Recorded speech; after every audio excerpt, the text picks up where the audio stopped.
علیکم ورحمۃ اللہ وبرکاتہ۔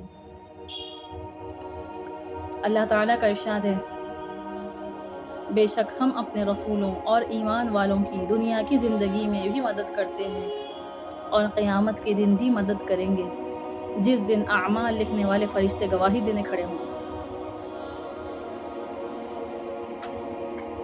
حضرت ابو امامہ باہلی رضی اللہ عنہ سے روایت ہے، اللہ کے نبی صلی اللہ علیہ وسلم سے سوال کیا گیا، ایمان کیا ہے؟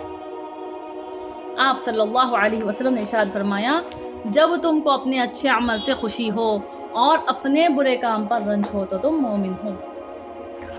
یعنی ایمان کیا ہے کہ جب تم کو کوئی نیک کام سے خوشی ہو اور اپنے برے کام پر رنج ہو تو تم مومن ہو۔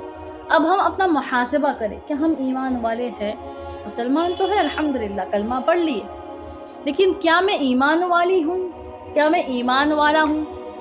آج کا مسلمان، یعنی آج ہم کہاں کھڑے ہوئے؟ اگر ہم کو تھوڑا سا دنیا کا نفع نقصان ہو گیا تو ہم خوش ہو جاتے، دنیا کا نفع سمجھ میں آتا، اور دنیا کا نقصان ہم کو بہت بڑا نقصان دکھتا ہے نا، بہت بڑا نقصان۔ اور اللہ کے نبی صلی اللہ علیہ وسلم فرما رہے کہ حدیث پاک کا مفہوم ہے کہ جب تم کو ایمان کیا ہے پوچھا گیا، تو جب تم کو اپنے اچھے عمل سے خوشی ہو اور اپنے برے کام پر رنج ہو تو تم مومن ہو۔ اب ہم محاسبہ کریں کہ میرے بچے کی نماز چھوٹنے پہ مجھے کتنا غم ہوا، اور میرا بچہ میری کوئی فیوریٹ چیز، گھر کی کوئی بھی چیز وہ توڑ دیا یا اس کا نقصان کر دیا تو کتنا میرے کو غم ہو۔ یہیں پہ ہمارا محاسبہ ہے، یعنی دنیا کا نقصان تو ہم کو بہت بڑا دکھ رہا اور آخرت کا نقصان کچھ بھی اثر نہیں ہو رہا ہوں، تو سوچے کہ ہم ایمان والے ہیں۔ اللہ کے نبی صلی اللہ علیہ وسلم تو فرما دیے، جب تم کو اپنے اچھے عمل سے خوشی ہو اور اپنے برے کام پر رنج ہو تو تم مومن ہو۔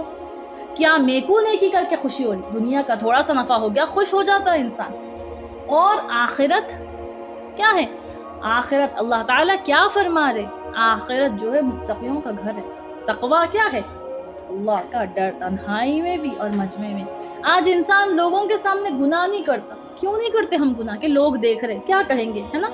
اور اکیلے میں قرآن شریف میں اللہ تعالیٰ کیا فرما رہے؟ وَهُوَ مَعَكُمْ أَيْنَمَا كُنْتُمْ، تم جہاں کہیں ہو اللہ تمہیں دیکھ رہا ہے، اللہ تمہارے ساتھ ہے۔ یہ احساس ختم ہو گیا آج ہمارا کہ میرے ساتھ اللہ ہے۔ اگر یہ احساس ہمارے ساتھ رہتا کہ میرا اللہ مجھے دیکھ رہا تو انسان گناہ کر ہی نہیں سکتا، کیونکہ ہر وقت اللہ پاک ہم کو دیکھ رہے۔ اللہ پاک کالی رات میں کالے پہاڑ پہ جو کالی چمٹی جا رہی ہے اس کی آہٹ سننے والے اور اس کو دیکھنے والے، سبحان اللہ، اتنے بڑے اللہ پاک ہے۔ اور آج ہمارا یقین کتنا کمزور ہے کہ ہم کو یہ بھی محسوس نہیں ہوتا کہ اکیلے میں اللہ میرے ساتھ ہے۔ اگر کوئی ایک انسان آپ کے سامنے بیٹھا ہوا، آپ گناہ نہیں کرتے اور اکیلے میں کر لیتے، کیوں؟ کیونکہ اللہ کو بھول گئے آج ہم۔ اور پھر آج ہماری یہ شکایت ہے کہ میرے ساتھ یہ ہو گیا، میرے ساتھ یہ مصیبت آ گئی۔ کیوں؟ ہم دیکھنا ہے کہ ہم اللہ کو کیا پیش کر رہے، ہمارے تقوی کی کوالٹی کتنی ہے، ہمارا صبر کیسا ہے۔ ہم کو سب سے اچھی چیز اللہ کے پاس پیش کرنا۔ دنیا میں ہم اگر شاپنگ کرنے گئے تو ہم سب سے اچھی چیز سلیکٹ کرتے کہ سب سے اچھی چیز ہم کو پسند آتی، اور جب آخرت نماز کے جب وقت ہوتا تو ہماری نماز جلدی، جب اللہ سے بات کرنے کا وقت ہوتا دعا ہماری جلدی۔ اللہ کی مدد کیسے آ سکتی ہمارے ساتھ، ہے نا؟ اور آج ہر انسان کو یہ شکایت ہے کہ اللہ تو میری بات سن رہے ہیں، اللہ تو میری سن رہے نہیں، ہو ہی نہیں سکتا۔ اللہ سے مانگے اور اللہ نہ دے، یہ ہو ہی نہیں سکتا، یہ ہو ہی نہیں سکتا۔ حضرت انس رضی اللہ عنہ کے بارے میں آتا، صحابی رسول ہے، ان کے غلام آ کے بولے کہ آپ کا باغ سوکھ گیا، پانی کی ضرورت ہے۔ فوری اٹھے، وضو کرے، 2 رکعت نفل صلاۃ حاجت پڑھے، پھر پوچھے کچھ ہوا، پھر 2 رکعت نماز پڑھے، پھر 10 مرتبہ 2 رکعت نماز پڑھے۔ پھر غلام کہے کہ بادل آ گیا، پھر 12ویں مرتبہ 2 رکعت نماز پڑھے، بارش شروع ہو گئی۔ غلام سے کہے کہ ادھر آئیے، اور کہے کہ دیکھو یہ میرا گھوڑا ہے، یہ میرا گھوڑا ہے، جا کے دیکھو کہ بارش کہاں ہو۔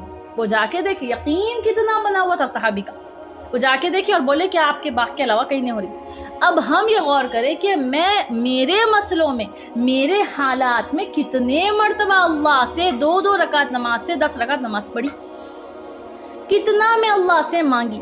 میرے مانگنے میں کمی ہے، اللہ کے دینے میں کمی نہیں۔ اللہ تعالیٰ قرآن شریف میں فرما رہے، ادعونی استجب لکم، اے بندے مجھے پکار، میں تیری پکار کو سننے والا ہوں۔ تو یقین کا لیول بنانا ہے، میری ماں بہنوں، آپ جو ہے میرے عزیزوں دوستوں بزرگوں، آج ہم جب چائے بناتے، چھوٹی سی مثال ہے لیکن غور کرنے کی بات ہے، چائے میں جب ہم شکر ڈالتے تو ہم کو یقین رہتا کہ چائے میٹھی ہوں گی، کوئی شک ہی نہیں ہے کہ کڑوی ہوگی، یعنی شکر کی تاثیر کی اتنی حقیقت اور اتنا یقین ہے، لیکن ہم جب جائے نماز پہ اللہ سے مانگتے، اللہ سے دعا کرتے تو ہم کو اتنا بھی یقین نہیں ہے کہ میری دعا قبول ہوگی یا نہیں ہوگی۔ جب فرشتہ ایک صحابی اللہ سے مانگ رہے یا ارحم الراحمین، چوتھے آسمان کا فرشتہ فوری حرکت میں آ گئے اور مدد کو پہنچ گئے، 4 مرتبہ یا ارحم الراحمین پہ مدد کو پہنچ گئے۔ آج ہم اللہ سے اتنا مانگ رہے، بیت اللہ کا غلاف پکڑ کے کروڑوں لوگ اللہ سے مانگ رہے، اللہ کی مدد کیوں نہیں آ رہی؟ کیونکہ جب ہم اللہ سے مانگتے تو میرا دل اور زبان الگ ہے، میری زبان جو کہہ رہی میرا دل نہیں کہہ رہا، میرا دل غافل ہے، اور اللہ غافل دل کی دعا کبھی نہیں سنتے۔ اللہ تعالیٰ فرما رہے امن یجیب المضطر اذا دعا ویکشف السوء، جو بے قرار ہو کے مانگتا ہے ہم اس کو دے دیتے، بن جائے اللہ کے سامنے، بیٹھ جائے اللہ کے سامنے یقین کی بنیاد پہ کہ میں اللہ سے مانگ رہی ہوں، اللہ کی مدد ضرور میرے ساتھ آئی۔ قرآن شریف میں اللہ تعالیٰ فرما رہے ساری دنیا کے لوگ مل کے اگر تم کو نفع پہنچانا چاہے، اللہ کا حکم نہیں ہے، نہیں پہنچا سکتے۔ پھر دوسری جگہ اللہ تعالیٰ فرما رہے ساری دنیا کے لوگ مل کے اگر تم کو تکلیف پہنچانا چاہے، میرا حکم نہیں ہے، نہیں پہنچا سکتے۔